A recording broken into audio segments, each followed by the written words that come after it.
Olá! Hoje a gente vai mergulhar fundo num diálogo fascinante entre o sociólogo Zygmunt Bauman e o jornalista Ezio Mauro.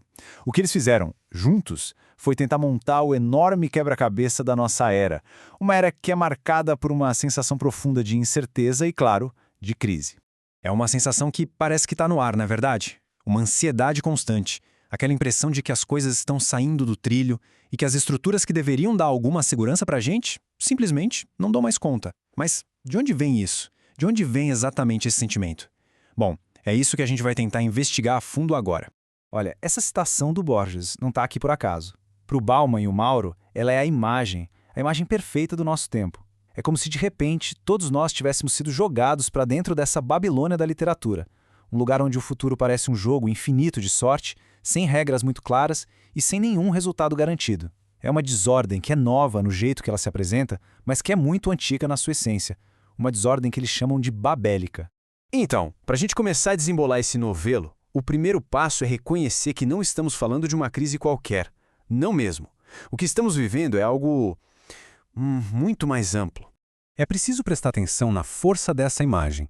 A crise que a gente vive não é só econômica ou só política. Ela age como uma força meio invisível que vai avançando sobre tudo, sabe?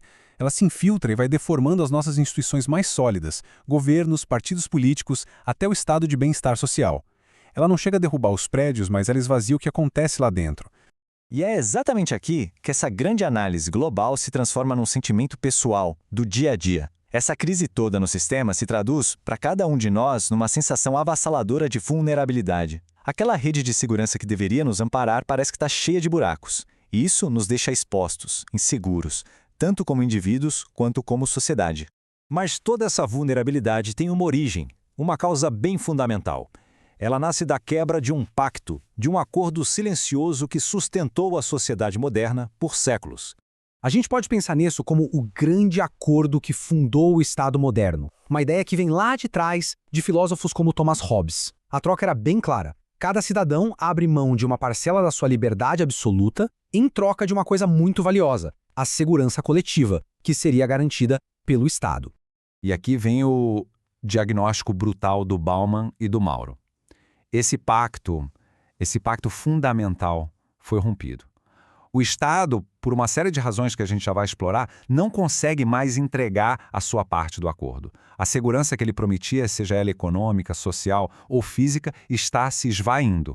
E o mais impressionante é que essa frase foi escrita lá no século XVIII, mas ela soa dolorosamente atual, não é? Ela captura a ironia amarga da nossa situação. As mesmas instituições que foram criadas para nos proteger da incerteza, da miséria, muitas vezes parecem ser elas mesmas a fonte desses problemas. Certo. Mas como é que essa quebra de acordo se manifesta no nosso dia a dia? A resposta, segundo os autores, está num divórcio. Um divórcio cada vez maior entre duas forças, o poder e a política. Olha, para a gente entender o impasse em que a gente se encontra, esse conceito é crucial. Vamos lá. Poder é a energia real que move o mundo, a capacidade de executar as coisas. Já a política é o nosso processo democrático para decidir quais coisas devem ser feitas.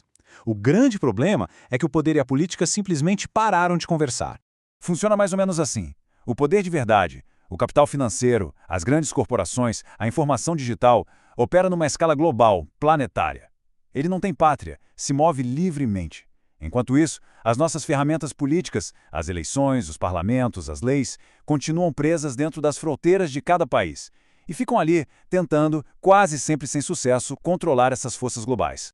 E o que acontece quando a política não tem mais poder para fazer mudanças de verdade? Bom, ela vira uma espécie de teatro. Os governos fazem promessas que, no fundo, sabem que não podem cumprir. E as pessoas, claro, percebendo essa impotência, perdem a fé e se desconectam. Afinal, para que se engajar, para que votar, se as decisões mais importantes parecem ser tomadas em outro lugar, bem longe?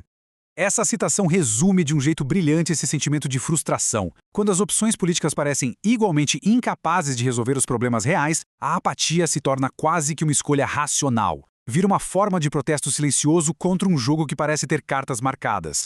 Só que essa desconexão toda com a política acaba abrindo as portas para algo talvez ainda mais grave. Uma mudança na própria natureza da desigualdade. Não se trata mais só de ter menos que os outros. Trata-se de nem sequer contar para o jogo.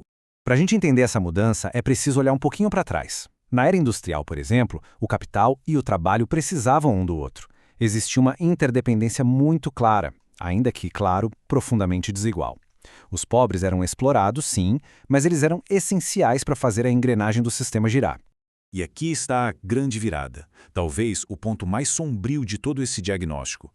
Com o poder do capital globalizado, móvel, essa dependência mútua foi quebrada. O capital não precisa mais do trabalho local da mesma forma que precisava antes. E o resultado disso é que enormes parcelas da população não são mais nem exploradas, elas são consideradas supérfluas, descartadas pelo sistema. A nova desigualdade, portanto, é a exclusão. A metáfora é muito clara. Não se trata mais de lutar por uma fatia maior do bolo. Para muita gente, a porta da cozinha foi simplesmente trancada. Como diz o Mauro, os pobres já não assustam mais ninguém, porque ao se tornarem irrelevantes, eles perderam a sua principal ferramenta de pressão. Diante de tudo isso, que nome a gente dá a essa era tão estranha e desconfortável em que estamos? Bauman e Mauro resgatam um termo bem preciso para descrever este momento de suspensão. O conceito de interregno define perfeitamente o nosso tempo. É um intervalo, um vácuo. O mundo antigo, com as suas certezas, com seus acordos, está morrendo. Mas o mundo novo, com as suas novas regras, ainda não conseguiu nascer. E nós estamos vivendo exatamente nesse meio do caminho. Essa frase do Mauro captura a sensação de estar à deriva, num oceano sem mapa. É a instabilidade de viver entre o que não existe mais e o que ainda não existe, sem nenhum terreno firme sobre os pés, sem uma direção clara de para onde seguir. E assim, a gente fecha o ciclo. O diagnóstico final é que a nossa crise é, na verdade, uma crise de interregno. A gente volta àquela imagem inicial da Babilônia de Borges, um tempo de confusão babélica, onde as velhas certezas se dissolveram e as novas ainda não conseguiram se solidificar. E o diálogo nos deixa com essa pergunta, que é, no fim das contas, a pergunta do nosso tempo. Não existem respostas fáceis aqui. O que Bauman e Mauro nos oferecem é um diagnóstico afiado. O desafio agora não é só suportar a incerteza deste interregno, mas encontrar coragem e imaginação para sermos os arquitetos do mundo que ainda está lutando para nascer.